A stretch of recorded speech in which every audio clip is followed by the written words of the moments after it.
Where Duddy Kravitz sprung from, the boys grew up dirty and sad. Spiky also, like grass beside the railway tracks. At the parochial school, until he was 13 years old, Duddy met many boys who came from families that were much better off than his own, and on the least pretext he fought with them. Those who were too big to beat up, he tried to become friendly with. He taught them how to steal at Kresge's and split streetcar tickets so that one could be used twice, how to smoke with bubble pipes, and the way babies were made. After he had been at the school for 3 years, mothers warned their children not to play with that Kravitz boy. But boys and girls alike were drawn to dark, skinny Duddy, and those who were excluded from his gang, the Warriors, felt the snub deeply. Duddy Kravitz's other parochial school activities were decidedly more commercial. He got his start in stamps, like so many other boys, by answering an advertisement for salesmen in Tip-Top Comics. The company, one of many, sent you stamps on approval sheets to be sold. In payment, you got some free stamps, catalogs, and sometimes even a commission. Unlike the other boys, however, Duddy soon established 2 fascinating facts about the companies in question. Once you had sold successfully 2 or 3 times, making a prompt return of money to the company, you were sent a truly expensive kit of approvals to handle. The other fact was that a minor couldn't be sued, certainly not by an American company. So, dealing with 7 companies under a variety of pseudonyms, he eventually worked each one of them up to the truly expensive approval kit point, and then he was never heard from again. Some of his stamp business profits Duddy invested in the comic book market when, during the war, American ones were hard to come by due to dollar restrictions. Canadian comics, not even printed in color, were unreadable. He bought, at 20 cents apiece, a considerable quantity of contraband American comics, and these he rented out for 3 cents a day until glue and Scotch tape would no longer hold them together. Other projects, like the hockey stick sideline, were more profitable. At the age of 12, Duddy discovered that smiling boys with autograph books could get into hockey practices at the Forum. Getting in to see minor league teams like the Royals was a cinch, and if you were quick or smart enough to hide in the toilet after the Royals had left the ice, you could also get to see the Canadians practice, and those were the years of Lack, Blake, and the great Maurice Richard. While they were on the ice, the players' spare sticks, kept in a rack against the wall in a gangway leading into the passages out, were guarded by a 13-year-old stick boy. Duddy guessed that these sticks, each with a star player's name crayoned on it, would be treasured by many a fan. So he worked out a system. Getting another boy, usually A.D., to come along with him and talk to the stick boy, leading him gently away from the rack, Duddy would then emerge from under a seat, grab as many sticks as he could manage, and run like hell. The sticks netted him a tidy profit. But even though the stick boy was changed from time to time, making further forays possible, the business was a risky one. It was only seasonal, too. Duddy took his first regular job at the age of 13 in the summer of 1945. He went to work in his Uncle Benji's dress factory for $16 a week, and there he sat at the end of a long table where 12 French-Canadian girls wearing flowered housecoats over their dresses sewed belts in the heat and dust.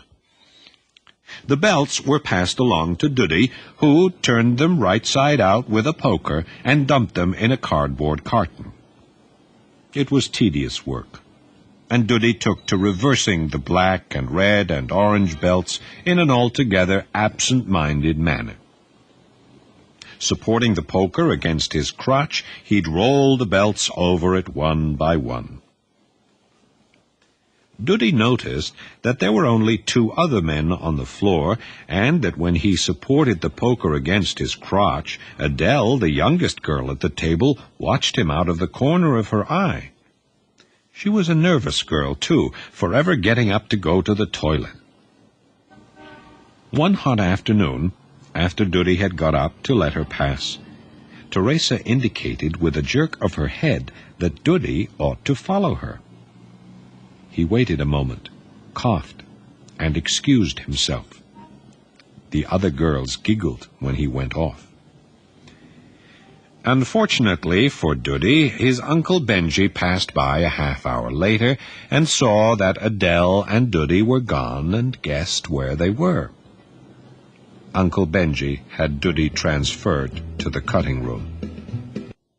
2 weeks after he had been transferred to the cutting room, he charged into Uncle Benji's office and told him, "That old geezer in the cutting room, LaRoche, is swiping lengths of cloth. I saw him." But Uncle Benji looked at him with displeasure. "What's the matter?" "I'm not interested." "He's stealing from you. Geez, aren't you going to fire him?" "Next time you come in here with a story like that, I'll fire you." Duddy leapt to his feet. "Wait." Uncle Benji could see that the boy's eyes were full, but he could not stop himself. "In all my years in the trade, I've never hired anyone to spy on the workers here." "Why?" "What?" Duddy smiled thinly, and his voice quieted. "Are you afraid that there are even more of them stealing?" "What?" "That maybe with all your loans and favors to them, they still think you're the boss, like?" Some kid you are." "Not like Lenny." You're only here a week, and already you may have got a girl in trouble. 2 weeks in the cutting room, and you come to me with this story about LaRoche. Manny tells me you've been selling the girls' underwear and stuff you get from some mail-order house. Is this true?" "How did you make all your money, Uncle Benji? You tell me that." Some kid." "Sure, why not?" "I don't like squealers. Try to remember that." "Well, why don't you fire me, Uncle Benji?" "I'm not going to fire you because it would hurt your grandfather." "Is that so?" "You're some kid, Duddy, some kid. But this much you ought to know. If you ever do anything to hurt your grandfather, I'll break every bone in your body, beginning with the little fingers." "How come you care so much? You never even go to visit him anymore." Uncle Benji pushed his chair back from his desk. "I think you better get back to work," he said.